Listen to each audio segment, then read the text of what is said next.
Next week, on May 28th, we will mark the 10th anniversary of the death of the renowned writer, poet, and activist, Maya Angelou. Many of us may know parts of her work, including perhaps her autobiography, I Know Why the Caged Bird Sings. The title of this book comes from the poem Sympathy, written by Paul Laurence Dunbar, himself a prolific African-American writer and poet. Dunbar uses the experience of a bird trapped in a cage as a metaphor for the experience of African Americans in the United States. This is the final stanza of the poem. I know why the caged bird sings, when his wing is bruised and his bosom sore, when he beats his bars and he would be free. It is not a carol of joy or glee, but a prayer that he sends from his heart's deep core, but a plea that upward to heaven he flings. I know why the caged bird sings. The caged bird, kept in captivity, unable to fly about, cries out to the universe as a prayer, a plea for a better tomorrow, for a future filled with freedom, with dignity, and with liberty. Remarkably, in our Torah this week, in Parashat Bahar, we find another connection between a bird and freedom. Ukratem dror ba'aretz lechol yoshveha. And you shall proclaim dror, you shall proclaim liberty throughout the land for all its inhabitants, we read in Torah. This verse is in reference to the Jubilee year, the period every 49 years in which no work is to be done, all debts are forgiven, and land is reapportioned more fairly.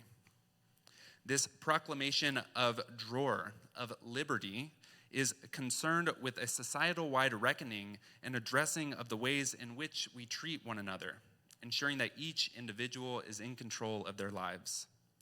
As Rabbi David Kasher notes, Rashi, our commentator from the 11th century, draws a connection between dror and dirah, or dwelling, meaning that they may dwell in any place they please and that they are not under the control of others. In the context of our Torah this week, dror is explicitly about liberty. However, in Proverbs, our book of wisdom and guidance, dror is translated as a swallow, a type of bird.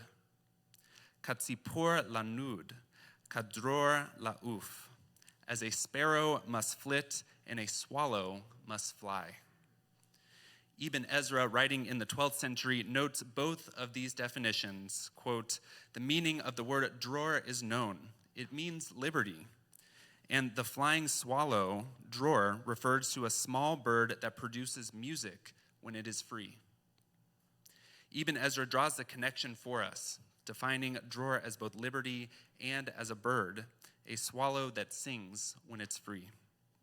This is both similar and different to the connection made between Dunbar and Angelou, who express a caged bird crying out for freedom regardless of its liberatory status.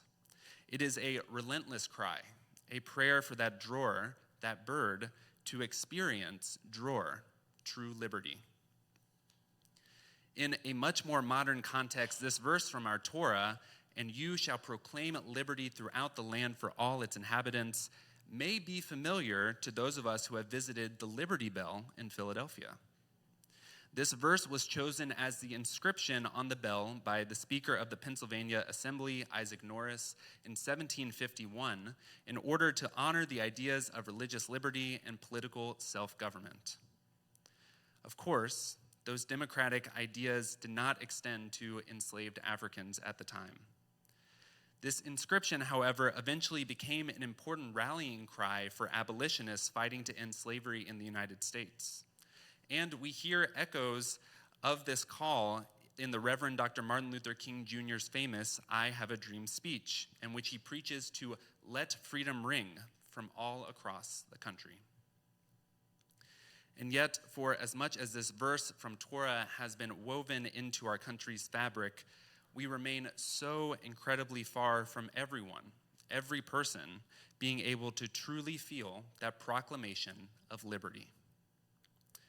tomorrow, May 25th, this Shabbat, will mark 4 years since the slow, cruel, painful murder of George Floyd in Minneapolis. Many of us will remember where we were when we first saw the video or heard his cry. His last cries from the harsh ground, "I can't breathe." Where was his proclamation of liberty? And what about Ahmaud Arbery, the black man killed while running through his neighborhood in Georgia, or Breonna Taylor, the black woman killed by police while sleeping in her apartment? Where were their proclamations of liberty? Did our Torah, did the ringing of freedom from the Liberty Bell stop short just for them, for all black people in this country? During the summer of 2020, the chants of Black Lives Matter throughout this country and around the world, they came too few, too late for these beautiful souls. Our Torah teaches us, "And you shall proclaim liberty throughout the land for all of its inhabitants." Liberty was sorely, impossibly lacking in Minneapolis 4 years ago. But it seems clear from that day and from our Torah that liberty for all people, it is not a given. It is something that we must choose. We must choose to proclaim liberty for each and every person, for all of God's creatures. We must proclaim liberty from the sidewalks of Minneapolis and of Ferguson and of Staten Island, from the neighborhoods of Florida, from the playgrounds of Cleveland, from the cars of Texas, from the apartments of Louisville, from the streets of Georgia, from each and every place in this land. And after we proclaim this liberty, after we say Black Lives Matter, we must proclaim liberty through our policies, through our votes, through all of our actions each and every day. Only then, God willing, by proclaiming liberty throughout and within the land, we will see the bars of that cage shatter and witness that beautiful singing bird fly outward, fly into the sky of possibility, fly into the sky of hope, of joy, and of peace. Shabbat Shalom. Shabbat Shalom, Yishar Koach. Page 100.